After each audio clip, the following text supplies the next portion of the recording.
Shabbat Shalom. The divine. By what name do we call the divine in Judaism? Well, give me one of them. What? Dio, which in English would be translated as God. Exactly. Nope, not one of God's names. I know that we use the term God a lot, and I do all the time, but God is a very perfectly fine English word to refer towards that which is considered divine. But as far as Judaism is concerned, if God were signing God's checks, he wouldn't be signing God.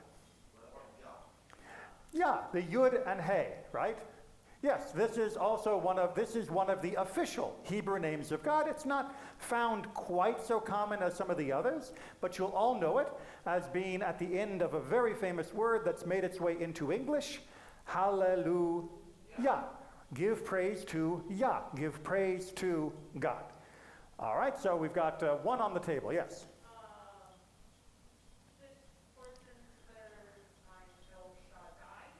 This Torah portion, God begins a speech with Abraham of I am El Shaddai. And you know you're in trouble when they don't translate it. Because you're going to see later in the Torah where God says, I was known as El Shaddai, but my name is Adonai. When God talks to Moses of the burning bush, he says, yes, our ancestors knew me by this name El Shaddai, but you should tell the Israelites that I am Yud-He Vav-He, which we usually read as being Adonai.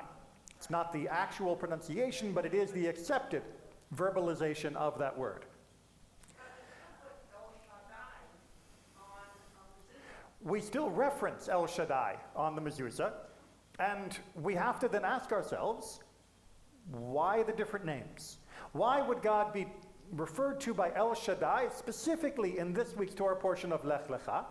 And why would God be otherwise referred to as Adonai, as the Yud-He Vav-He name that is found in the book of Shemot, in the book of Exodus? Well, let's try and take them apart a little bit. Like I said, they don't usually get translated, but there is much that we can learn from what they are likely to mean. So the word El in El Shaddai, that word we actually do know very clearly what it means. It means God, right? The same way that God means God in English, El means God in Hebrew, which means that it can be both the uppercase G and the lowercase g. That if you wanted to talk about the gods of Egypt, you would use the word El. And if you wanted to talk about our God, you would use the word El. Now, where this becomes most common and more familiar to many of you is in the word Eloheinu, which literally means our God, as part of Hebrew's wonderfully complex compound word constructions. But that El of Eloheinu is the same as El Shaddai. But the second word, Shaddai, this one's a little harder to untangle, and indeed the commentators debate, as is our usual style, about what the Shaddai of El Shaddai actually means. One option is that it's really focusing on the Dai part. Now, Dai in Hebrew doesn't mean like die. Dai in Hebrew means enough.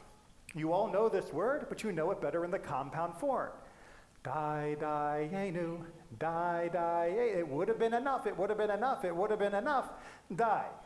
And the commentators argue that El Shaddai is the God that provides enough, the God that provides the sufficiency, the totality of creation, that God provides the abundance of everything, so much so that we have to say, Dai, it's enough, right? The world is full of all of God's blessings, and God is the one that created them, therefore he is El Shaddai, the God of surplus, you could almost say. Other commentators say, well, not bad, but perhaps Shaddai comes from the word Shaddad, which means destruction. That perhaps this comes from the word meaning destruction, that this is the God who has within his hands all of creation. And should God wish, creation would go away, or any particular aspect of creation would go away. In the ancient world, again, you have to be in the mind of the ancient idolaters and pantheists. No one god had the power of the entire world in their hands. Each were in control of different dominions. You might have one god for a volcano, one god for an ocean, or perhaps even one god for this volcano and one god for this beach.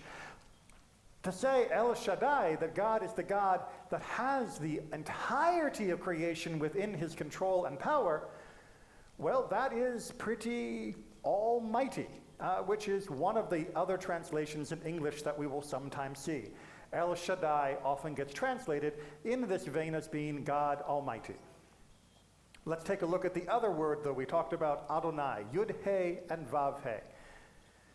This is considered to be the most sacred, the most essential of God's name. And by essential, I don't mean essential meaning necessary. I mean the most reflective of God's essence. The Yud-He Vav-He is connected within the Hebrew vocabulary to the verb meaning the very concept of existence, the verb to be. I am, you are, he is, God is. God is that which is. God is that which exists. God is that from which all of existence flows. God is that which exists independent of existence, whereas we, in existence, are dependent upon God. And yes, this is the much more philosophical, transcendental idea of God. As El Shaddai is personal and powerful and easily reflected within our connection to the world that we experience in a day-to-day basis, Adonai is very much the opposite. It is a concept of God that asks us to set aside everything we know about life, because everything we know about life is couched in terms of this material realm, and that God is truly beyond that. Not merely the master of it, not merely Adon Olam, the master of the world, but truly separate, beyond, and unimaginable and unfathomable by those of us living in this world. So why use one name or another? Why specifically draw attention in this week's Torah portion or in the story of the burning bush to one name or another? Well, look at the ancestors coming out of Egypt.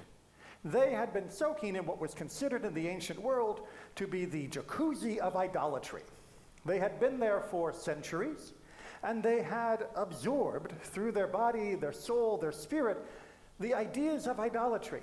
The ideas that gods are reflections of different aspects of this world that we can condense, carve, and put into small shrines so that we can feel in control, that we feel we have power, that we feel we know, that essentially gods are reflections, elements, facets of this world. Those people need Adonai. Those people need to know that God, the true God, not the Egyptian pantheon, is beyond any aspect of this world. They needed to be shaken from their complacency and their absorbed idolatry, and shown again and again and again that Adonai is existence, not merely some aspect of the world. But look at this week's Torah portion with Avraham Avinu, with Abraham, our ancestor. What did he need? Here he is, a 99-year-old man. He wants a child because he knows that Ishmael will never inherit from him. He is being told that he is going to have to undergo a intimate surgery, circumcision, brit milah. He needs a different type of relationship with God at this moment. He needs to know that God is not the transcendental, philosophical, rarefied, unique, and essential element beyond all of our understanding. He needs to know that God is in this world, that God is there and God has power over this world, power to help him get through the circumcision he is about to endure, and power to help him overcome the infertility problems within his family. When somebody is struggling, when they are looking for a lifeline, whether it be for a health issue, whether it be for a work-related issue, a relationship issue, asking them to sit and meditate on the transcendental nature of Yud-He Vav-He is not exactly going to be the best way for them to feel the strength of God to help them through this difficulty. but instead asking them to think of El Shaddai, think of the God who sat with Abraham, think of the God who was there with Sarah, think of the God who was there with all of the troubles of our ancestors and helped them have the strength to come through.